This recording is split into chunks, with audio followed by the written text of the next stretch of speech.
NDA తరపున ఉపరాష్ట్రపతి అభ్యర్థిగా వెంకయ్య నాయుడు పేరు దాదాపు ఖరారైంది. బీజేపీ పార్లమెంటరీ పార్టీ సమావేశంలో ఈ మేరకు నిర్ణయం తీసుకున్నట్లు సమాచారం. వెంకయ్య అభ్యర్థిత్వంపై ఎన్డీఏ పక్షాల నుంచి ఏకాభిప్రాయం వ్యక్తమైంది. ఆయన్ను అభ్యర్థిగా నిలబెడితే మిగతా పార్టీల నుంచి మద్దతు లభిస్తుందని బీజేపీ నేతలు భావిస్తున్నారు. ప్రస్తుతం వెంకయ్య నాయుడు కేంద్ర పట్టణాభివృద్ధి శాఖతో పాటు సమాచార ప్రసార శాఖలను పర్యవేక్షిస్తున్నారు. ఉపరాష్ట్రపతిగా ఎన్నికైన వ్యక్తి రాజ్యసభ చైర్మన్ గా బాధ్యతలు నిర్వహించాల్సి ఉంటుంది. ప్రస్తుతం రాజ్యసభలో బీజేపీకి తగిన బలం లేకపోవడం, ప్రతిపక్షాల నుంచి కొన్ని సందర్భాల్లో ఇబ్బందికర పరిస్థితులు ఎదురవుతున్నాయి. రాజ్యసభలో ప్రతికూల పరిస్థితులను చక్కదిద్దాలంటే వెంకయ్య లాంటి సీనియర్ నేతల సేవల్ని రాజ్యసభను నడపడంలో ఉపయోగించుకోవాలని బీజేపీ పెద్దలు భావిస్తున్నారు. వీటితో పాటు ఉత్తరాదికి చెందిన వ్యక్తికి రాష్ట్రపతి పదవి ఇవ్వడంతో దక్షిణాది రాష్ట్రాల్లో కీలకంగా వ్యవహరిస్తున్న నేతకు ఉపరాష్ట్రపతి పదవి ఇవ్వటం ద్వారా సమతుల్యం పాటించినట్లు అవుతుందని పార్టీ నేతలు భావిస్తున్నారు.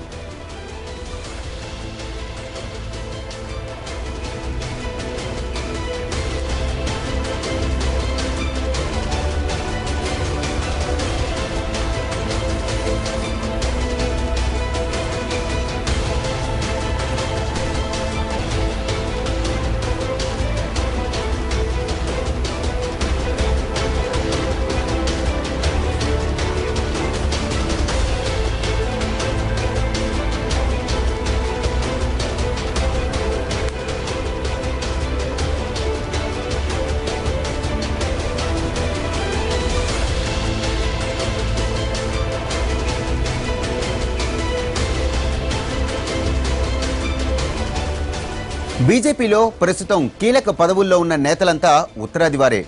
ఉత్తరాది రాష్ట్రాల్లో బీజేపీ ఇప్పటికే బలంగా పాతుకుపోయింది. హిందీ బెల్ట్లో బీజేపీకి తిరుగులేని ఆధిక్యం ఉంది. కేంద్రంలో బీజేపీకి పూర్తి స్థాయి మెజారిటీ ఉన్న దక్షిణాది రాష్ట్రాల్లో పార్టీ ఎక్కడా అధికారంలో కూడా లేదు. ఏపీ సంకీర్ణ ప్రభుత్వంలో భాగస్వామిగా ఉంది. మిగతా రాష్ట్రాల్లో బీజేపీకి ప్రాతినిధ్యం కూడా అంతంత మాత్రమే. దక్షిణాది రాష్ట్రాల్లో పాగా వేయాలని అమిత్ షా పట్టుదలతో ఉన్నారు. దక్షిణాది రాష్ట్రాల్లో బీజేపీకి పెద్ద దిక్కు వెంకయ్య నాయుడే. ఏపీ, తెలంగాణతో పాటు తమిళనాడు, కర్ణాటకల్లోనూ వెంకయ్య నాయుడు క్రియాశీలకంగా పనిచేశారు. కర్ణాటకలో పార్టీని అధికారంలోనికి తీసుకొచ్చారు. తమిళనాడులో పార్టీని నడపడంలో సలహాలు, సూచనలు చేస్తున్నారు. ఏపీ, తెలంగాణలో బీజేపీ అంటే అందరికీ గుర్తొచ్చేది వెంకయ్య నాయుడే. దక్షిణాది రాష్ట్రాల్లో పార్టీ బలోపేతం కావాలన్నా, అమిత్ షా వ్యూహంతో ఈ రాష్ట్రాల్లో బీజేపీ పుంజుకోవాలన్నా వెంకయ్య నాయుడికి కీలక పదవి ఇవ్వటం ముఖ్యమని భావిస్తోంది బీజేపీ ప్రభుత్వం.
ఉపరాష్ట్రపతి అభ్యర్థిగా వెంకయ్య నాయుడు పేరు దాదాపుగా ఖరారైంది. దీంతో తెలుగు రాష్ట్రాల్లోని పార్టీ నేతల్లో ఆనందం వ్యక్తమవుతోంది. తెలుగు రాష్ట్రాల్లో బీజేపీ పెద్ద దిక్కు వెంకయ్య నాయుడు. ఆయన పేరు అధికారికంగా ప్రకటిస్తే బీజేపీలో సంబరాలు మొదలైనట్టే. ఉపరాష్ట్రపతి అభ్యర్థిగా వెంకయ్య పేరు చర్చకు రావడంపై పార్టీలో ఏమనుకుంటున్నారో మా ప్రతినిధి రాజును అడిగి తెలుసుకుందాం. రాజు, ఉపరాష్ట్రపతి అభ్యర్థిగా వెంకయ్య నాయుడు పేరు దాదాపుగా ఖరారు చేసినట్లుగా తెలుస్తోంది. దీనిపై రాష్ట్ర నేతల అభిప్రాయం ఎలా ఉంది?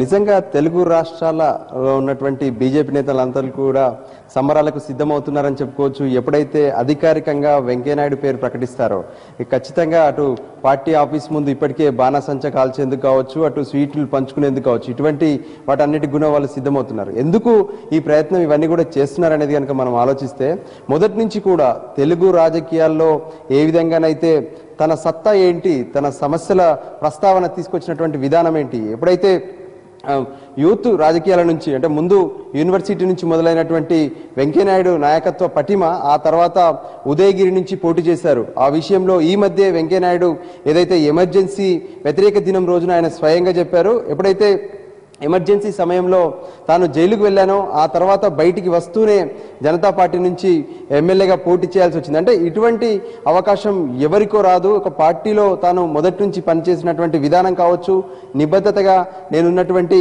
పరిస్థితులు కావచ్చు, వీటన్నిటి ద్వారా నేను ఏ రోజు పదవులు కూడా కోరుకోలేదు, వాటంతలు అవే పెద్దలు పిలిచి ఇచ్చారని చెప్తారు.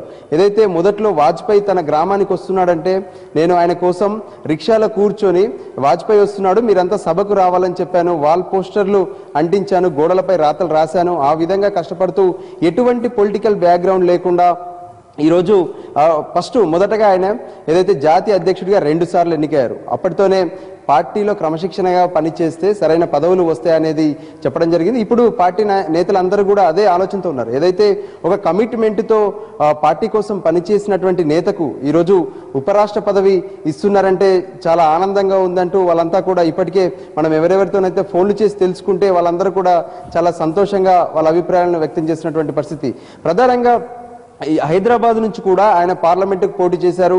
అంటే ఏదైతే పార్టీ విస్తరణ కోసం కావచ్చు, పార్టీ అభివృద్ధి కోసం కావచ్చు, పార్టీ ఉన్నతి కోసం కావచ్చు, ఏ సమస్య వచ్చినా సరే వెంటనే వాలిపోయేటటువంటి నేత. అంటే అతను ఉదయం ఢిల్లీలో పార్టీ వ్యవహారాలు చూసుకోవడం, లేదంటే వెంటనే ఇంకో రాష్ట్రంలో ఏవైనా సమస్యలు ఉంటే అక్కడికి చేరుకోవడం, ఆ తర్వాత ఏపీకి రావడం, ఇలా ఎన్నో సార్లు రోజుకు 3-4 రాష్ట్రాలు తిరుగుతూ కూడా ఎప్పటికప్పుడు పార్టీ సమావేశాలను నిర్వహించినటువంటి ఘనత వెంకయ్యనాయుడిది. ఏదైతే 4 సార్లు రాజ్యసభకు వెంకయ్యనాయుడు ఎన్నికవడం ఇప్పటి వరకు పార్లమెంట్ చరిత్రలో కూడా ఈ పరిస్థితులు లేవని చెప్పుకోవచ్చు. ఏ విధంగానైతే మనం చూస్తున్నామో పార్లమెంటు రాజ్యసభలో ఇప్పటి వరకు అంటే 3వసారి ఎన్నిక అయిన తర్వాత ఇక 4వసారి ఉండదంటారు. కానీ పార్టీ కోసం ఆయన చేసినటువంటి కృషి, పార్టీ కోసం ఆయన చేసినటువంటి అభ్యున్నతి, వీటన్నిటిని కూడా దృష్టిలో పెట్టుకొని పార్టీ కూడా ఒక ఆయనకు సరైన పదవులు ఇచ్చి గౌరవిస్తుందని చెప్పడానికి ఇది కారణమని చెప్పి పార్టీ నేతలంతా కూడా అనుకుంటున్నారు. ఎక్కడ సమస్య వచ్చినా సరే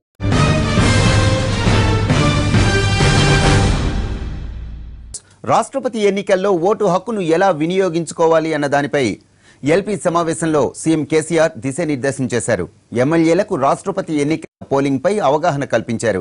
దానిపై మాక్ పోలింగ్ నిర్వహించారు. ఈ మాక్ డ్రిల్కు మంత్రి లక్ష్మారెడ్డి గైర్హాజరుపై సీఎం కేసీఆర్ మండిపడ్డారు. మరోవైపు షకీల్ అనే ఎమ్మెల్యే మాక్ ఓటింగ్ లో తప్పు చేస్తే మంత్రి హరీష్ రావు కలగజేసుకుని ఓటు ఎలా వేయాలో చూపించారు. మరోవైపు నేతలంతా ఒకే ఓటు వినియోగించుకోవాలని సూచించారు సీఎం కేసీఆర్. రేపు ఉదయం 8 గంటలకు పార్టీ కార్యాలయానికి ఎమ్మెల్యేలు రావాలని సూచించారు. టీఆర్ఎస్ భవన్ నుంచి నేరుగా అసెంబ్లీకి వెళతారు టీఆర్ఎస్ ఎమ్మెల్యేలు. మొదట ఓటు హక్కును కూడా టీఆర్ఎస్ ఎమ్మెల్యేలే వినియోగించుకోబోతున్నారు. టీఆర్ఎస్ పార్టీ నుంచి ఏజెంట్గా కొప్పుల ఈశ్వర్, గంప గోవర్ధన్లను నియమించింది పార్టీ. రాష్ట్రపతి ఎన్నికల పోలింగ్ విషయంపై చర్చించేందుకు అసెంబ్లీలో బీజేపీ, టీడీపీ నేతలు విడివిడిగా సమావేశమయ్యారు. బీజేపీ ఎమ్మెల్సీ రామచందర్ కూడా పార్టీ నేతల మీటింగ్ కు హాజరయ్యారు. పోలింగ్ లో జాగ్రత్తలపై చర్చించారు. కేంద్ర పార్టీ కూడా బలాబలాలు అడిగిందని, వారికి వివరాలు అందించామని బీజేపీ నేతలు చెప్పారు. ఎన్డీఏ రాష్ట్రపతి అభ్యర్థి రామ్నాథ్ కోవింద్ భారీ మెజారిటీతో గెలవటం ఖాయమని బీజేపీ, టీడీపీ నేతలు ఆశాభావం వ్యక్తం చేశారు. రేపటి నుంచి వర్షాకాల పార్లమెంటు సమావేశాలు ప్రారంభం కానుండటంతో ప్రధాని అధ్యక్షతన ఆల్ పార్టీ మీటింగ్ జరిగింది. ఇందులో రాష్ట్రపతి ఎన్నికతో పాటు ప్రధాన సమస్యలు ప్రస్తావనకు వచ్చాయి. చైనా సరిహద్దుల్లో పరిస్థితి, జమ్మూ కాశ్మీర్ స్థితిగతులు, గోరక్షణ పేరుతో జరుగుతున్న దాడులను విపక్షాలు ప్రస్తావించాయి. రాష్ట్రపతి ఎన్నికల్లో సామరస్యపూర్వకంగా ప్రచారం జరగటం పట్ల విపక్షాల తీరును ప్రధాని అభినందించారు.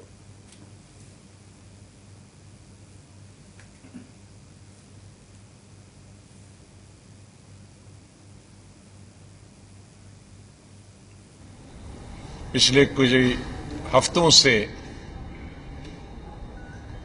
जो ट्राई जंक्शन है सिक्किम और भूटान और चीन के दरमियान, जो जहां हमारी फौजें भी और उनकी भी फौजें एक ही जगह पे खड़ी हैं और विवाद चीन ने खड़ा किया है, उसके बारे में भी चर्चा हुई। और हमने कहा कि सदन में इसकी चर्चा होनी चाहिए, क्योंकि ये सिर्फ रूलिंग पार्टी के लिए ही चिंता का विषय नहीं है, बल्कि देश की सुरक्षा का सवाल है। कश्मीर में जो हालात बहुत ही खराब हो रहे हैं, सरकार ने जो तमाम दरवाजे खिड़कियां बंद करी हैं। కర్నూలు జిల్లా నంద్యాల ఉప ఎన్నిక పోరు నేతల్లో జోష్ నింపుతోంది. ముఖ్యంగా టీడీపీ నేతలంతా ఆ సీటుపై చాలా హోప్స్ పెట్టుకున్నారు. అందుకే జనాలను ఆకట్టుకోవడానికి కొత్త దారులను ఆశ్రయిస్తున్నారు. జనం దృష్టి తమ వైపు తిప్పుకోవటమే లక్ష్యంగా పెట్టుకున్నారు. ఇందులో భాగంగా ఎమ్మెల్యే ఎస్వి మోహన్ రెడ్డి తనలో ఉన్న మైకేల్ జాక్సన్ ను తట్టిలేపారు. హ్యాపీ సండే పేరుతో నిర్వహించిన కార్యక్రమంలో స్టెప్పులతో ఎరగదీశారు. అలుపు లేకుండా గంతులేసి అందరినీ ఉత్సాహపరిచారు.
డ్రగ్స్ కల్తీలపై కొరడా ఝుళిపించాలని అధికారులకు పూర్తి స్వేచ్ఛనిచ్చారు సీఎం కేసీఆర్. డ్రగ్స్ కల్తీ దందాల నియంత్రణ విషయంలో మరింత దూకుడుగా ముందుకెళ్లాలని ఆదేశించారు. ప్రగతి భవన్లో ఉన్నత స్థాయి సమావేశం నిర్వహించిన ముఖ్యమంత్రి నేరాలకు పాల్పడే అక్రమార్కులు భయపడే విధంగా అన్ని కోణాల్లోనూ లోతుగా దర్యాప్తు చేయాలని, కఠిన చర్యలు తీసుకోవాలని సూచించారు. ఎవరి ప్రమేయం ఉన్నా వదలొద్దని స్పష్టం చేశారు. రాజకీయ నేతలైనా చివరికి మంత్రి ఉన్నా కేసు పెట్టాలని ఆదేశించారు. రక్తాన్ని కల్తీ చేస్తున్నారన్న విషయం తెలిసి తన మనసు ఎంతో చలించిపోయిందని వాపోయారు కేసీఆర్. డ్రగ్స్ కల్తీ కేసు నిందితులకు జీవిత ఖైదు పడేలా కొత్త చట్టాలు తేవాలని అభిప్రాయపడ్డారు ముఖ్యమంత్రి. పేకాట, గుండాడ నియంత్రణల విషయంలో విజయం సాధించినట్లే డ్రగ్స్ కల్తీలను కూడా అరికట్టే వరకు విశ్రమించవద్దని అధికారులను కోరారు. ఈ సందర్భంగా తెలంగాణ పోలీస్, ఎక్సైజ్, ఇతర శాఖల అధికారులు చేస్తున్న కృషిని ఆయన ప్రశంసించారు. ఉన్నత స్థాయి సమావేశంలో మంత్రులు Nayini, Padmarao, excise enforcement director Akun Sabharwal, excise commissioner Chandravadan, ప్రభుత్వ ప్రధాన సలహాదారు రాజీవ్ శర్మ, డీజీపీ అనురాగ్ శర్మ, గ్రేటర్ హైదరాబాద్ లో పోలీసు కమిషనర్లు, ఏసీబీ, ఇంటెలిజెన్స్, సెక్యూరిటీస్ ఉన్నతాధికారులు పాల్గొన్నారు. తెలంగాణలో డ్రగ్స్ మాఫియా, కల్తీ దందాలపై ఉక్కుపాదం మోపాలని ఆదేశించారు ముఖ్యమంత్రి. టీఆర్ఎస్ నేతల ప్రమేయం ఉన్నా విడిచిపెట్టొద్దని, కేసులు పెట్టి జైలుకు పంపాలని స్పష్టం చేశారు. ప్రభుత్వానికి ఎవరిని కాపాడాల్సిన పని లేదన్నారు. అక్రమార్కుల ఆట కట్టించే విషయంలో పూర్తి స్వేచ్ఛతో వ్యవహరించాలన్నారు. హైదరాబాద్ బ్రాండ్ ఇమేజ్ కాపాడడానికి అనుభవం, అధికారం ఉపయోగించి మాఫియా దందాలను అరికట్టాలన్నారు. హైదరాబాద్ ను డ్రగ్స్ ఫ్రీ సిటీగా చేయాలని అకున్ సబర్వాల్ కు సూచించారు. డ్రగ్స్ కేసు విచారణను వేగవంతం చేశారు సిట్ అధికారులు. కెల్విన్ విచారణలో వెలుగు చూసిన నమ్మలేని నిజాలు సెలబ్రిటీలకు కంటి మీద కునుకు లేకుండా చేస్తున్నాయి. ఇప్పటికే సినీ సెలబ్రిటీలతో ఓ లిస్ట్ రిలీజ్ చేసిన పోలీసులు కెల్విన్ ఇచ్చిన వివరాలతో సెకండ్ లిస్ట్ కు ప్రిపేర్ అవుతున్నారు. మరి సెకండ్ లిస్ట్ ప్రకారం ఎంతమందికి నోటీసులు వస్తాయనే విషయంపైనే టాలీవుడ్ లో విస్తృత చర్చ జరుగుతోంది. డ్రగ్స్ డీలర్ కెల్విన్ సహా ముగ్గురు కస్టడీ ముగియడంతో వారిని మళ్లీ జైలుకు పంపించారు.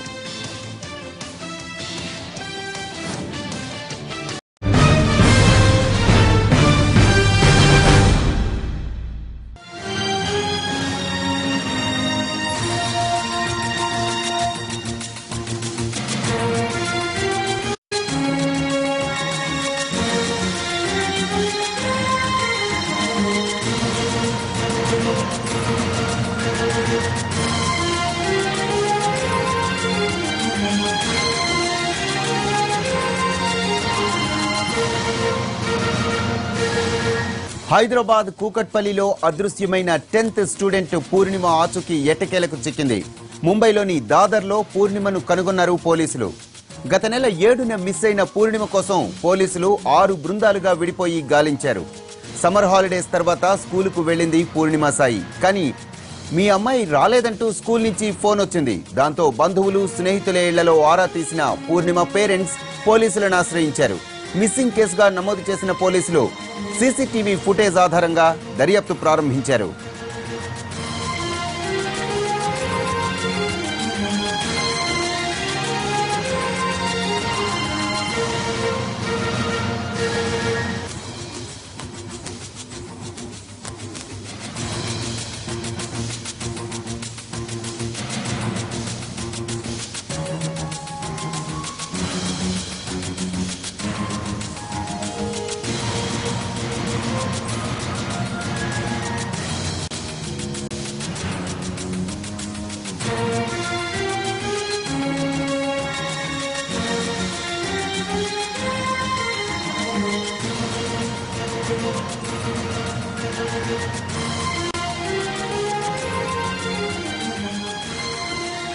హైదరాబాద్ కూకట్పల్లిలో అదృశ్యమైన 10th స్టూడెంట్ పూర్ణిమ ఆచూకీ ఎట్టకేలకు చిక్కింది. ముంబైలోని దాదర్లో పూర్ణిమను కనుగొన్నారు పోలీసులు. గత నెల 7న మిస్ అయిన పూర్ణిమ కోసం పోలీసులు 6 బృందాలుగా విడిపోయి గాలించారు. సమ్మర్ హాలిడేస్ తర్వాత స్కూల్కు వెళ్ళింది పూర్ణిమ సాయి. కానీ మీ అమ్మాయి స్కూల్కి రాలేదంటూ స్కూల్ నుంచి ఫోన్ వచ్చింది. దాంతో బంధువులు స్నేహితుల ఇళ్లలో ఆరా తీసిన పూర్ణిమ పేరెంట్స్ పోలీసులను ఆశ్రయించారు.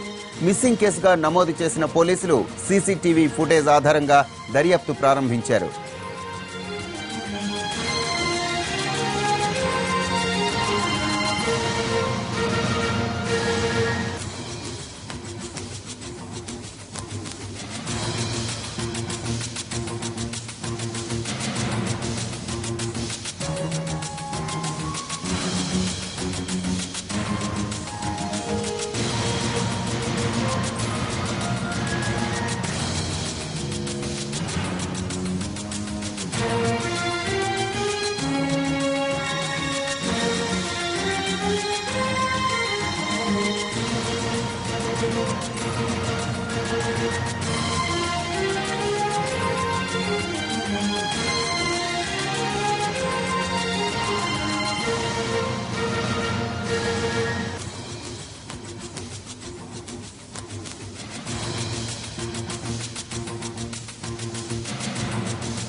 టెన్త్ స్టూడెంట్ పూర్ణిమ ఆచూకీ ముంబైలోని దాదర్లో లభించింది. దీనికి సంబంధించిన పూర్తి సమాచారం మా ప్రతినిధి రమేష్ వైట్లని అడిగి తెలుసుకుందాం. రమేష్, చెప్పండి, పూర్ణిమ ఆచూకీకి సంబంధించిన పూర్తి డీటెయిల్స్ ఏంటి?